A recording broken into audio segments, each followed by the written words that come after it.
அன்பான இனிய உறவுகளுக்கு வணக்கங்க. கதையை எப்படி எப்படிலாம் சுற்றி இழுத்தடிக்கணும் அப்படின்னா நம்ம மகாநதி டைரக்டருக்கு தான் வேணும் போல இருக்குங்க. பாக்கியலட்சுமி ஒன்று முடிஞ்சிச்சுங்க. அது ஏன் இப்படி கொண்டாடுறாங்க அப்படின்னே தெரியாமல் இருந்துச்சு. அதே மாதிரி தாங்க இப்போ மகாநதிகளையும் ஏன் இப்படி இந்த ரெண்டாம் தரம் கதைக்கு வேறு வழியாக இல்லை அப்படி தான் தோணுது. கரெக்டாக வீட்டில் வந்து உட்காந்துக்கிறதுங்க அந்த முத்துமலர் குடும்பம். வீட்டில் செம்ம காண்டாகிறாங்க. இங்கே பாட்டி சித்தி அவங்க அன்பு ஏன் தாத்தாவே கொஞ்சம் எதிர்த்து பேச ஆரம்பிக்கிறாரு. என்னப்பா விஜய் இதெல்லாம் தேவையா அப்படிங்கிற மாதிரி அவங்க என்னங்க பண்ணுவாங்க, நடக்கிறதெல்லாம் பார்த்துக்கிட்டு இருக்காங்க. ஆனாலும் பார்த்தீங்கன்னா என்னப்பா விஜய் நொன்னப்பா விஜய்னா என்னங்க அர்த்தம்? இதுக்கு தான் தலைவா நீ சொன்னையா நீ அந்த வீட்டுக்கு போகவே வேணான்ட்டு இந்த புத்திக்கிட்ட கிறுக்கி அந்த ஆர்வ கோளாறு காவேரி தான் தாத்தாவுக்கு வாக்கு கொடுத்துட்டேன்னு உன்னை கூட்டிகிட்டு போய் இப்போ பாரு எல்லாம் என் தலைவன் தான் எல்லா இடத்துக்கும் சங்கடப்பட்டுக்கிட்டே இருக்கிறான். இங்கிட்டு தாத்தா பாட்டி சமாளிக்கிறதா, இங்கிட்டு பொண்டாட்டி, அங்கிட்டு வில்லன் பஸ்ஸு, எத்தனை பேருக்கு தாங்க நம்ம புள்ள தலையிடும். அப்படி எல்லாத்துக்கும் சவாப் சொல்லிக்கிட்டே தெரியும். அதுக்கப்புறம் என் அன்பு என்ன பண்ணுறான், வேணுக்குனே ஃபோன் பண்ணிடுறான் போலீஸுக்கு. போலீஸும் வந்துடுது. என்ன நடக்குதுங்கன்னு கேட்கல அவங்க எல்லாத்தையும் ஆதாரத்தை காமிக்கிறாங்க. ஏப்பா நல்லா ஆதாரத்தையும் காமிக்கிறாங்களேப்பா. ஏம்மா காவேரி அவன் பொண்ணு உன் பேர் அப்படிங்கிறாங்க. ஆமாம் அப்படிங்கிறாங்க. இங்கே பாருமா உங்கள் அப்பாவுக்கு இவங்க ரெண்டாம் தரங்கிறது உறுதியாக தெரியுது. இங்கே பாருங்கள் அவங்க சொல்லிட்டு போட்டோம். இத்தனை வருஷம் எங்கே போனாங்களா? நாங்கள் அங்கே ஊரில் இருந்தோம். சரி ஊரில் இருந்தீங்க, இறந்ததுக்கப்புறம் ஏன் இன்னும் 2 வருஷம் ஏன் கழிச்சு வந்திருக்கீங்க அப்படின்னு கேட்குறாங்க. வர வழி இல்லாமல் தாங்க இருந்தோம் கஷ்டப்பட்டுக்கிட்டு, இப்போ வந்துட்டோம். அதுக்கு என்ன பண்ணுறது? அதுக்காண்டி பொண்டாட்டி இல்லைன்னு என் பிள்ளைங்க தான் அவர் பிள்ளை இல்லைன்னு ஆயிருமா அப்படிங்கிறாங்க. இங்கே பாருங்கள் கோர்ட்டில் கேஸ் போட்டாச்சு, இவங்களை போக சொல்லுங்கள் அப்படிங்கிறாங்க. நாங்கள் போக மாட்டோம் சார், நாங்கள் போயிட்டு அவங்க திருட்டுத்தனமாக விற்றுருவாங்க, அதனால் நாங்கள் இங்கே தான் இருப்போம் அப்படிங்கிறாங்க.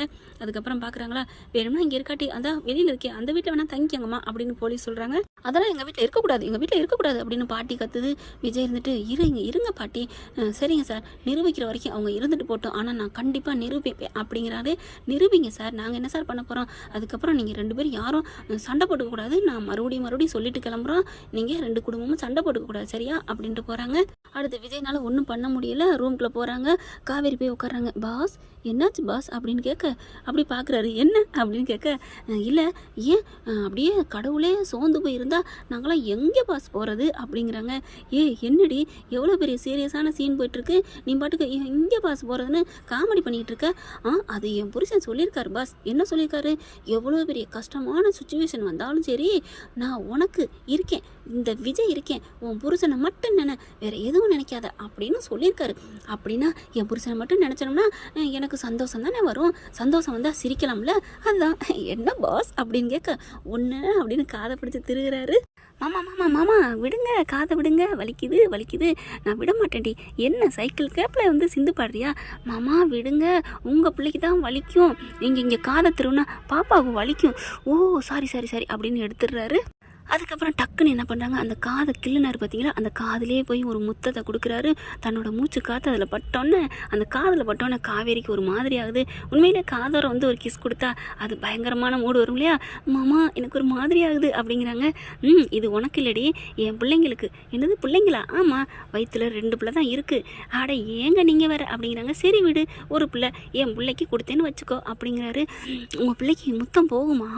சும்மா அதெல்லாம் போகாது மாமா அப்படின்னு சொல்ல, அடியே இது எந்த ஒரு நியாயண்டி, ஏன் என்ன அப்படின்னு காவேரி கேட்க, ஆமாம் நான் காதில் திருவினா மட்டும் பாப்பாவுக்கு வலிக்கும், ஆனால் முத்தம் கொடுத்தா மட்டும் பாப்பாவுக்கு போகாதா என்ன?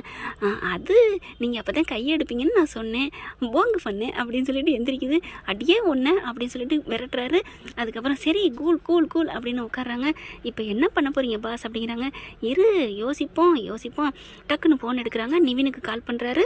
நிவின் கொஞ்சம் வர முடியுமா வீடு வரைக்கும் அப்படிங்கிறாங்க. என்ன விஜய் என்னாச்சு அப்படிங்கிறாங்க. நீங்கள் வாங்கலை அப்படின்னு எல்லா பிரச்சனையும் சொல்கிறாங்க. யமுனாவையும் கூப்பிட்டு வாங்க அப்படிங்கிறாரு. சரின்னு சொல்லிட்டு யமுனாவையும் கூட்டிகிட்டு வராங்க. மாடிக்கு போகிறாங்க. அடுத்ததாக்கும் அப்படின்னு அன்பு சொல்ல பார்க்குறாங்க. பேசாமல் இருங்க தம்பி அப்படிங்கிறாங்க. கல்யாணி பாட்டி இருந்துட்டு எதுக்கு வந்திருக்குங்க, ஏதாவது பிரச்சனை தீர்க்கத்தான் வந்திருப்பாங்க அப்படிங்கிற மாதிரி பார்க்குறாங்க. மேலே போகிறாங்க. தாத்தாவுக்கு ஒரு வணக்கம் வச்சுட்டு தான் போகிறாரு நிவின். ஆனால் மேலே போன கையோட என்ன ப்ரோ அப்படிங்கல, ஒன்றும் இல்லை அப்படின்னு நடந்ததெல்லாம் சொல்கிறாங்க. இப்போ என்ன பண்ணலாம் அப்படின்னு கேட்குறாங்களா. நான் ஒரு ஐடியா பண்ணியிருக்கிறேன். என்ன, இவங்க அந்த ஃபாரினில் இருந்தாங்களா இல்லையாங்கிறத கண்டுபிடிக்கணுமே, என்ன பண்ணலாம் அப்படிங்கிறாங்க. அவங்க ஃபோட்டோலாம் நீ எடுத்துக்கிட்டியா? அவங்கள நான் நிறைய வளைச்சி எடுத்திருக்கேன் அப்படிங்கிறாங்களா. சரி ஓகே, அந்த ஃபோட்டோ வச்சுக்க, நானும் வந்தால் சந்தேகப்படுவாங்க, அதனால் நீ மட்டும் போறியா அப்படிங்கிறாங்க. உடனே நிவின் பார்க்குறாங்க. இல்லை ப்ரோ, நீங்களும் வந்தீங்கன்னா கொஞ்சம் நல்லாயிருக்கும் அப்படிங்கிறாங்களா. ஆமாம் அப்படியே நாங்களும் வர்றோமே அப்படின்னு யமுனாவும் காவேரின்னு சொல்ல, ஆமாம் நாங்கள் அப்படியே ஹனிமூன் போகிறோம், நீங்களும் வாங்க அப்படிங்கிறார் விஜய். உடனே காவேரி முறை வைக்கிது. முறைச்சி இப்படி பார்வை தாங்க பார்க்குது. சரிடி பொண்டாட்டி விடு விடு அப்படிங்கிறாங்க. உடனே நிவின் பார்க்குறாரு, பா என்னம்மா பாசமாக வச்சுருக்காரு, பரவாயில்ல காவேரி நல்லா இருந்தால் சரி அப்படிங்கிறாரு. அடுத்து பார்த்தா, ஆமாம் நிவின், நீங்கள் இங்கே இருக்க போகிற ஆள் இல்லை, நீங்கள் பாட்டுக்கு வீட்டுக்கு போயிடலாம், நான் மட்டும் எப்படியாவது வந்துடுறேன், நம்ம 2 பேருமே சேர்ந்து போகலாமா அப்படிங்கிறாங்க. ஓகே, அப்போ நான் அங்கேயே வந்து சொல்லிக்கிறேன், இங்கே என்னத்தை சொல்லிக்கிட்டு அப்படின்னு விஜய் சொல்ல, உடனே பார்க்குறாங்க. அதெல்லாம் நீங்கள் வர எத்தனை நாள் ஆகும் அப்படின்னு காவேரி கேட்க, வர ஒரு 2-3 நாள் ஆகும்டா அப்படிங்கிறாங்க. ஐயோ 2-3 நாளாக நம்மளால ஆகாது சாமி, என்ன நினச்சிட்டு இருக்கீங்க? இந்த ஆட்டம்லாம் நான் வரல வரலையா, அப்போ இரு நான் போகிறேன். ஐயோ இந்த ஆட்டத்துக்கு நான் வரல அப்படின்னு சொன்னேன், நான் வருவேன், உங்கள் கூட தான் வருவேன் அப்படின்னு கையை பிடிச்சிக்கிறாங்க சின்ன பிள்ளை மாதிரி. சரி அவங்க கண்ணு முன்னாடியே நம்ம போகிற மாதிரி கிளம்பி போகிற மாதிரி ஒரு ஐடியா பண்ணுவோம் அப்படின்னு சொல்லிட்டு நிவின் கிளம்பி போயிடுறாங்க. நீங்கள் கிளம்புங்கன்னு அனுப்பி வச்சிடறாரு. டிக்கெட்டை போடுங்க அப்படிங்கிறாங்க. டிக்கெட்டை அவர் போய் போட்டுறாருங்க. 1 மணி நேரங்க, காசு இருந்தால் என்ன வேணாலும் பண்ணலாம் போல இருக்குது. இதுங்க எல்லாம் மறுபடியும் வருதுங்க. என்ன ஏதாவது முடிவு பண்ணியிருக்கீங்களா அப்படின்னு வர, யோ நாங்கள் தான் சொல்லிட்டோம்ல, போகிறீங்களா என்ன அப்படிங்கிறாரு விஜய். அந்த பயலை பார்த்து கிருஷ்ணா பார்த்து, ஏதாவது எங்களை ஏமாத்த நினச்சிங்க அப்புறம் நடக்கிறதே வேற அப்படிங்கிறாங்க. உன்னை ஏமாற்ற போகிறோம், அதுதான் போலீஸ்லேயும் கம்ப்ளைண்ட் பண்ணியாச்சுல, பேசாமல் போங்க அப்படின்னு சொல்லி கரெக்டாக ஃபோன் வருதுங்க. அதாவது விஜய் வந்து அவங்க இன்னொரு ஆளுக்கு சொன்னாங்க இல்லையா, அது மாதிரியே சொல்லி நிவின் குரல் கூட கேட்டோம்னு இன்னொரு ஆளை வச்சு ஃபோன் பண்ணுறாங்க. ஃபோன் பண்ணோன்னே ஹலோ அப்படிங்கிறாங்களா, சார் விஜய் சார் அப்படிங்கிறாங்க. என்ன சொல்லுங்கள் அப்படிங்கிறாங்களா. சார் என்ன சார், போன வாரமே வந்து அட்டன் பண்ணணும், நீங்கள் இன்னும் வராமல் இருக்கீங்க, மீட்டிங் அட்டன் பண்ணுங்கள் சார் ப்ளீஸ் சார், இது எத்தனை கோடி ரூபா ப்ராஜெக்ட் தெரியுமா அப்படிங்கிறாங்க. நான் என்னங்க பண்ணுறது, இங்கே முக்கியமாக வேலை இருக்கேன் சார், சீக்கிரம் வாங்க சார், இப்போ பெரிய வந்து எம்டி எல்லாம் வர்றாங்க, ஃபாரின்லேருந்துலாம் வர்றாங்க, நீங்கள் வந்துட்டு போங்க சார். என்ன சார் ஒரு 2 மணி நேரம் ஃப்ளைட்டில் வந்தால் இந்த இருக்கிற மும்பைக்கு வர்றதுக்கு எவ்வளோ நேரம் ஆகும் அப்படிங்கிறாங்க. இல்லை என் மிஸ்ஸஸ் வந்து கன்சீவாக இருக்காங்க, அவங்களையும் கூட்டிகிட்டு வாங்களேன், ஃப்ளைட்டில் தானே வந்தால் ஒன்றும் செய்யாது, வந்து முடிச்சிருங்க, நாளைக்கு கண்டிப்பாக எல்லோரும் மீட்டிங் பண்ணுறாங்க, இது எத்தனை கோடி ரூபா தெரியுமா, உங்களுக்கு இது கிடச்சிச்சின்னா உங்கள் மூலமாக எனக்கும் கொஞ்சம் ஒரு 2 கோடி கிடைக்கும், அதனால தான் நானும் கெஞ்சுறேன், எங்களுக்கும் வாழ்க்கை கொடுங்களேன், என்கிட்டையும் நிறைய பேர் வேலைக்கு இருக்கிறாங்க, ப்ளீஸ் சார் எங்களுக்கும் ஆர்டர் கொடுப்பீங்க, நீங்கள் ரொம்ப நல்லவருங்கிறக்காக தான் உங்களுக்கு இதை பேசுகிறேன் அப்படிங்கிறாங்க. சரி விடுங்க, இப்போ என்ன நாளைக்கு ஈவினிங்குள்ளே அங்கே வந்துடணுமா? ஆமாம் நாளைக்கு ஈவினிங் ஒரு மீட்டிங் இருக்குது, நாளை மறுநாள் ஒரு மீட்டிங் 2வது ரவுண்ட் இருக்குது, அதில் முடிச்சு நீங்கள் சக்ஸஸ் ஆகிட்டீங்கன்னா பல கோடி ரூபாய் உங்களுக்கு தான் அப்படிங்கிற பார்த்துக்கிறதுங்க. முத்துமலரும் அவங்க மயனும் பார்த்தீங்களாடா எப்படிலாம் பணம் சேருது பாரு, அதான் இவங்க வீடு மேலே வீடு வாங்கிட்டே இருக்காங்கடா, நம்ம 100க்கும் 50க்கும் அல்லோல பட்டுக்கிட்டு இருக்கோம், பின்ன படிக்காதவங்க எவ்வளோ சம்பாதிக்க முடியும் அப்படின்னு பேசிகிட்டு இருக்காங்களா. சரின்னு சொல்லிட்டு இப்போ என்ன பண்ணலாம் அப்படிங்கிறாங்க. தாத்தா இப்போ என்ன தாத்தா பண்ணுறது அப்படிங்கிறல, அதான் பேசிட்டியே, அதான் நான் எனக்கும் தெரிஞ்சிருச்சே அப்படின்னு சொல்லிட்டு, ஏன்னா ஸ்பீக்கரை போட்டு தான் பேசுகிறாங்க. காவேரி ஸ்பீக்கரை போடுங்கன்னு காவேரி தான் சொல்கிறாங்க, ஏன்னா அவங்களுக்கு தெரியணும் அப்படிங்கிறக்காண்டி. சரி காவேரி, அவன் என் பொண்டாட்டியும் கூட்டி வர சொன்னான், நீ கிளம்பு அப்படிங்கிறாங்களா. உடனே காவேரி என்ன பண்ணுறாங்க, இவ்வளவு பிரச்சனை இங்கே நடந்துட்டுருக்கு, அதெல்லாம் நான் வரல, எங்கள் அம்மா பாவம், நான் இங்கே தான் இருப்பேன், நான் வர முடியாது அப்படிங்கிறாங்க. காவேரி உன்னை விட்டுட்டு என்னால் இருக்க முடியாதுடி, நீ இல்லாமல் ஒரு நிமிஷம் என்னால் வாழ முடியாது, சூரியன் இல்லாத பகல் மாதிரி எப்பட்றா அப்படிங்கிறாங்க. லைட்டு போட்டுக்க வேண்டியதானே அப்படின்னு அந்த கிருஷ்ணா சொல்ல பார்க்குறாங்க. என்னடா எங்கள் வீட்டு பேச்சில் நீ ஏன்டா கலந்துக்கிற அப்படிங்கிறாங்க. அட உங்கள் வீட்டு பேச்சு எங்கள் காதில் விழுகுது, நீங்கள் சொல்லையில எனக்கு காமெடியாக தெரிஞ்சு அதனால தான் சொன்னேன் அப்படிங்கிறாங்களா. உடனே முத்துமலை வந்துட்டு, டே கிருஷ்ணா சும்மா இருடா அப்படிங்கிறாங்க. நான் வரல அப்படிங்கிறாங்க. காவேரி அடித்து பேசுகிறாங்க. என்னடி என்னை விட்டுட்டு இருக்க மாட்டேன்னு சொல்லுவேன், வர்றியா இல்லையா, என்னால் இருக்க முடியாது, இல்லைன்னா பல கோடி போனால் போயிட்டு போகுது, நீ இல்லாமல் நான் போக மாட்டேன், நான் இங்கே இருக்கிறேன் அப்படிங்கிறாரு. உடனே சாரதா பார்க்குது, போயிட்டு வாடி, அதான் தம்பி கூப்பிடுதில்ல, நம்மளால் யாரும் நட்டம் அடையக்கூடாது, எங்களை மட்டும் நட்டை அடைய வைக்கிறீங்க, அது எங்களால் இல்லைம்மா, நீ சொல்லிக்கிட்டே உன் புருஷன்னு சொல்லி, அவனால் எங்களால் இல்லை அப்படிங்கிறாங்க.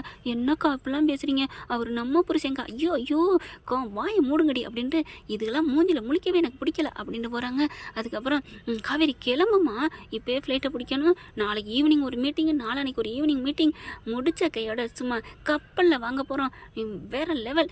அதுக்கப்புறம் இதுகளுக்கு என்ன, அந்த வீடு என்ன வரும், முழு காசையுமே கொடுப்போம் அப்படிங்களா அப்படின்னு வாயை புழக்குதுங்க. அதுக்கப்புறம் இவங்க 2 பேரும் கிளம்பிடுறாங்க. வேகமாக உள்ளுக்க வராங்க. வந்த கையோட கதவை சாத்துறாரு.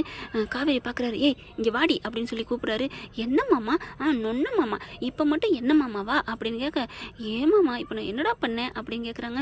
என்னடா பண்ணையா, நான் எவ்வளோ ஆசையாக கூப்பிட்றேன், வர முடியாதுன்னு சொல்கிறேன், அம்மா முக்கியம் ஆட்டுக்குட்டி முக்கியம்னு சொல்லிக்கிட்டு உங்கள் அம்மா முந்தானிக்கிலே போகிற. புருஷா மக்கு புருஷா, இதான் நீ புரிஞ்சுக்கிட்ட லட்சணமாடா, ஏண்டி என்னடி சொல்கிற, நீ தானே இப்போ உங்கள் அம்மா சொன்னதுனால வரேங்கிற, அதெல்லாம் சும்மாடா, நீ கொஞ்சமாவது என் கண்ணை பார்த்தியா? ஆமாம் கண்ணை பார்க்கல, நான் அதுகளே தாண்டி பார்த்துட்டு இருந்தேன், அதான் என்னை பார்த்துருந்தா புரிஞ்சிருக்கும், என்னை பார்த்துருந்தா நான் கண்ணடிச்சிருப்பேன், என்னடி சொல்கிற? ஆமாம் நானும் வர்றேன் அப்படின்னு 2 பேரும் ஒரே மாதிரி சொல்லியிருந்தோம்னா என்ன நினச்சிருப்பாங்க? ஏதோ இதுங்க பிளானை போடுதுங்க அப்படின்லாம் நினச்சிருப்பாங்க. இப்போ நான் மாட்டேன்னு சொல்ல நீங்கள் கூப்பிட கடைசியில் எங்கள் அம்மா சொன்னதுக்காண்டி வர்றேன் அப்படிங்கிற மாதிரி தான் அவங்க நினைப்பாங்க. அப்போ அவங்களுக்கு இந்த பத்திரம் பதிய போகிறோம், இந்த மாதிரி எங்கேயோ அவங்கள பற்றின உண்மையை கண்டுபிடிக்க போகிறோம் அப்படிங்கிற எந்த இதுவுமே அவங்களுக்கு தெரிஞ்சிருக்காதுல்ல, அதை பற்றி நினைக்கவே மாட்டாங்கல்ல. வாவ், என் பொண்டாட்டினா என் பொண்டாட்டி தான். ஐயோ இந்த மரம் மண்டைக்கு தெரியாமல் போச்சே. சாரிடி அப்படிங்கிறாங்க. போடா நீ இதில் வேற என்னை கோச்சுக்கிற, நான் கூட பேசலை போடா அப்படின்னு இங்கிட்ட திரும்பிக்கிறாங்க. ஏய் ப்ளீஸ்டி செல்லண்டி, என் தங்கண்டி, என் வயிறண்டி.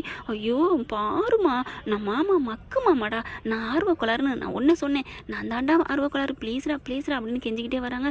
போடா அப்படின்னு போயிட்டு டக்குன்னு போய் குப்புறப்படுத்துக்கிறாங்க கட்டில் போய். ஏய் நீ வரலையா? நான் ஒன்றும் வரல, நீங்கள் தான் நான் உண்மைன்னு சொன்ன மாதிரி ரொம்ப ஓவராக பில்டப் பண்ணீங்க. ஏய் நானும் சும்மா தாண்டி நடித்தேன். என்னது சும்மா நடிச்சேன்னு பொய் சொல்லாதீங்க, நீங்கள் நிஜமாவதே நம்பிட்டீங்க. அப்படி நீ நடிச்சடா, நீ நடிச்சதை நான் நம்பிட்டேன்டா, நீ எது சொன்னாலும் நான் நம்புவேன் தானே, ப்ளீஸ்டா மாமா பாவம் இல்லையா, இங்கே பாரு அப்படின்னு சொல்லிட்டு ஊக்கி போடுறாரு. அப்படின்னு நிமிந்து பார்க்குறாங்க, சிரிச்சிடுறாங்க. போடா அப்படிங்கிறாங்க. ஐயா என் பொண்டாட்டி சிரிச்சிட்டா அப்படின்னு டக்குன்னு காவேரி அப்படி தொட்டு அணைச்சி தூக்குறாரு. ஓகே ட்ரெஸ் எல்லாம் எடுக்கிறியா அப்படிங்கிறாங்க. சும்மா ஒரு 2-3 ட்ரெஸ் மட்டும் எடுத்துக்கோ, நம்ம அங்கே போய் உனக்கு அந்த ஊருக்கு ஏற்ற மாதிரி மாமா ட்ரெஸ் வாங்கி தரேன் அப்படின்னு சொன்ன கையோட அந்த ஊருக்கு ஏற்ற மாதிரினா அங்கே வந்து வேணாம் அப்படிங்கிறாங்களா. என்ன சொல்லு ஒன்றும் இல்லைடா, டே ப்ளீஸ்டா சொல்லுடா அப்படிங்கிறாங்க. அங்கே எல்லாம் கடற்கரையிலலாம் நீச்சல் ட்ரெஸ்ஸில் இருப்பாங்கல்ல, அப்படி கொடைக்கும் கீழே அந்த மாதிரி ட்ரெஸ்ஸு போடுவாங்க, அதை எனக்கு வாங்கி கொடுப்பீங்களா என்ன? வா அப்படின்னு கற்பனை பண்ணி பார்க்குறாரு. சி வேணாம் காவேரி அப்படிங்கிறாரு. ஏண்டா மாமா நீங்கள் சரின்னு சொல்லுவீங்கன்னு பார்த்தேன், அப்போல்லாம் வேணாண்டி, நீ நம்ம வீட்டுக்குள்ள அதெல்லாம் ரசிச்சுக்கலாம், அங்கே வேணாம் அப்படிங்கிறாங்களா. இல்லை மாமா அந்த ஊருக்கு போயிட்டா ஒன்றும் தெரியாது அப்படிங்கிறாங்க. உனக்கு வேணாம் நல்ல மாடர்ன் ட்ரெஸ்ஸாக எடுத்து தரேன், நீ டவுசர் சட்டை போட்டுக்கோ அப்படிங்கிறாங்க. இப்படி பார்க்குறாங்களா. ஏமாம்மா பொண்டாட்டியை யாரும் பார்க்கக்கூடாதுன்னா, சீ அப்படி ஆளாடி நான் பாத்தியா என்னை இப்படி நினச்சிட்டில்ல, நீ போ மாமா கூட பேசாத அப்படின்னு திரும்பிக்கிறாரு.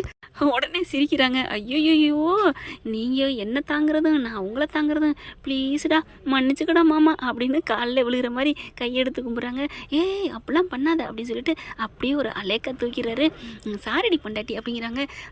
இந்த சாரி இன்னும் ஊருக்கு போயிட்டு வரக்குள்ள எத்தனை சாரி கேட்க போகிறீங்களோ அப்படிங்கிறாங்க. கேட்டு போகிறேன், என் பொண்டாட்டி தானே, என் பொண்டாட்டிகிட்ட சாரியை கேட்டால் கழட்டி கொடுத்துரு, நம்ம அப்படியே ஜாலியாக இடஞ்சலே இல்லாமல் ரொமான்ஸ் பண்ணலாம்ல. அடப்பாவி நீங்கள் சொல்கிறது இந்த சாரியா, நான் சொன்னது அந்த சாரி. ஓ சோ சாரியா, ஆமாம் அப்படிங்கிறாங்க. சோ சாரினா என்ன தெரியுமா, SORR அந்த சாரி. ஓகேங்க இவங்க 2 பேரும் கிளம்பிடுறாங்க. நிவினுக்கு கால் பண்ணுறாங்க.